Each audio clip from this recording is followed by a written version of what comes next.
Eh bien, salut tout le monde, j'espère que vous allez bien. Moi, ça va super, je suis heureux de vous retrouver. Ça fait un moment qu'on s'est pas vu, soit. J'ai eu un peu la flemme, et beaucoup la flemme en fait.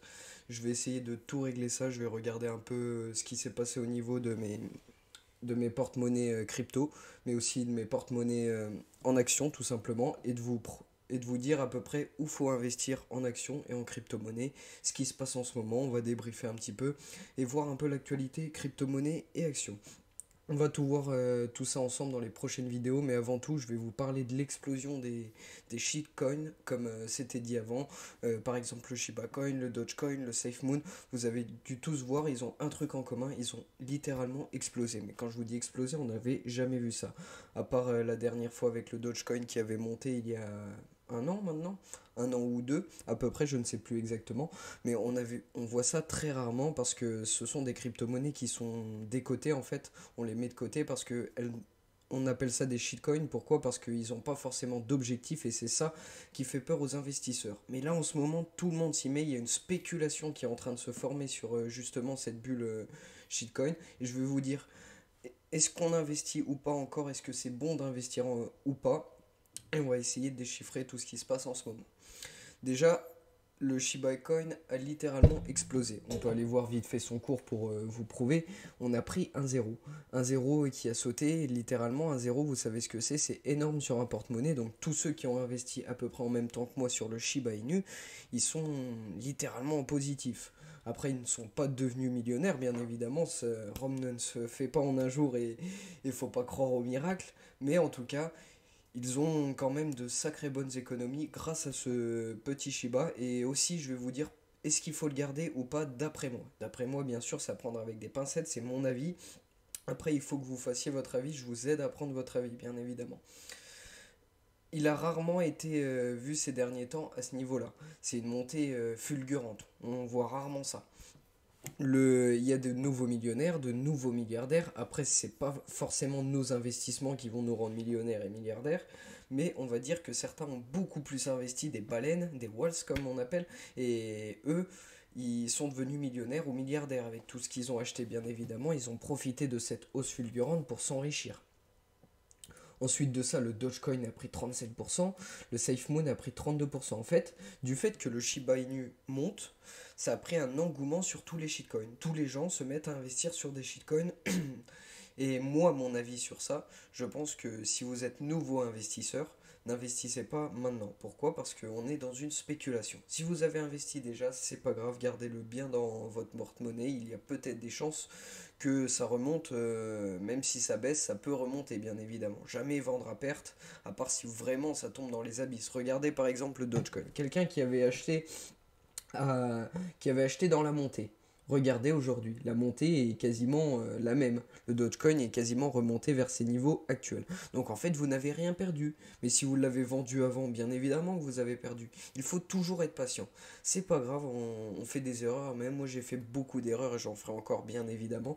Mais sur ça, j'essaye de limiter les erreurs, de ne pas acheter quand il y a un afflux d'achats. C'est surtout la chose à ne pas faire. Pourquoi? Parce que justement, il y a des baleines qui en stockent beaucoup et eux, ils veulent attraper les petits, bien évidemment, vous qui allez rentrer en l'occurrence, qui n'allez pas changer beaucoup le cours, et ils vont tout revendre.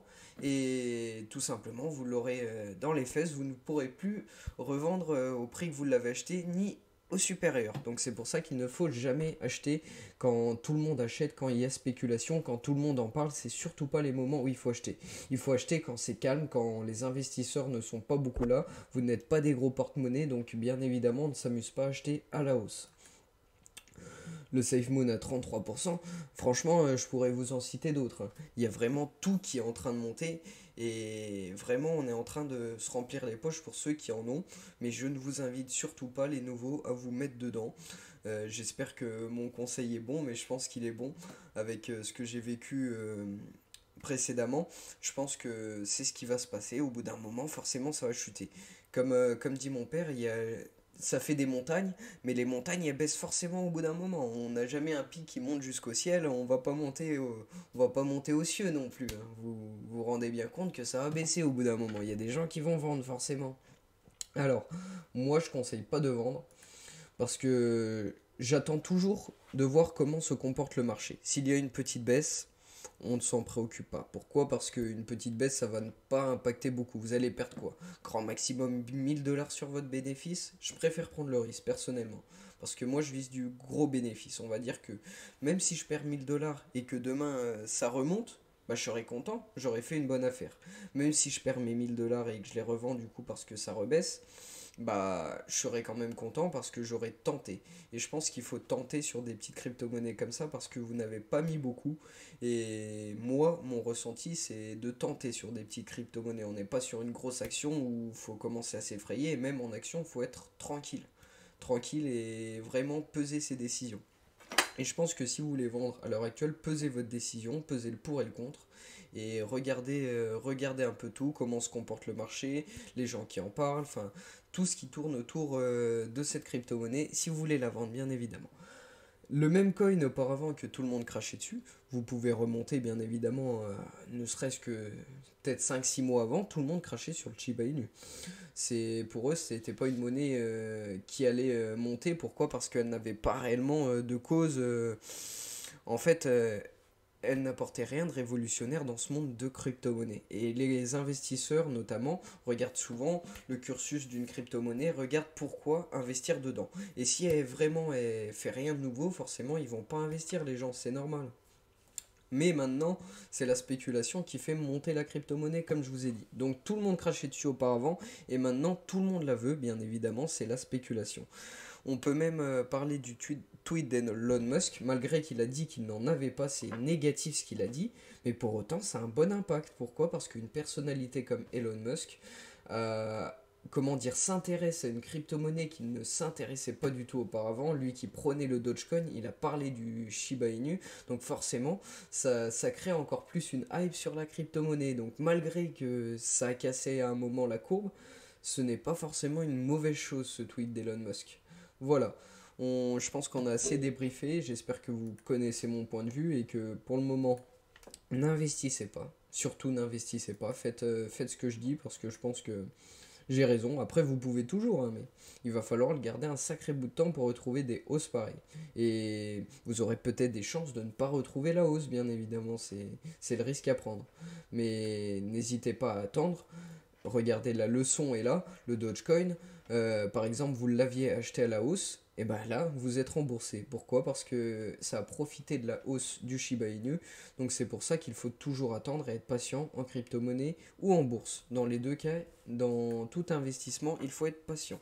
Voilà, j'espère que cette petite vidéo vous aura plu. Je vais vraiment me remettre à faire des vidéos parce que je commence à avoir une petite communauté. Je vous remercie pour les 500 abonnés, c'est vraiment énorme, ça me touche énormément. Et on va faire des vidéos, après je pense pas dans un rythme soutenu, mais je pense que je vais essayer de vous en faire assez souvent quand même. Une fois par semaine, je pense ça serait l'idéal. Voilà, bah, je vous souhaite une bonne journée et je vous dis à la prochaine.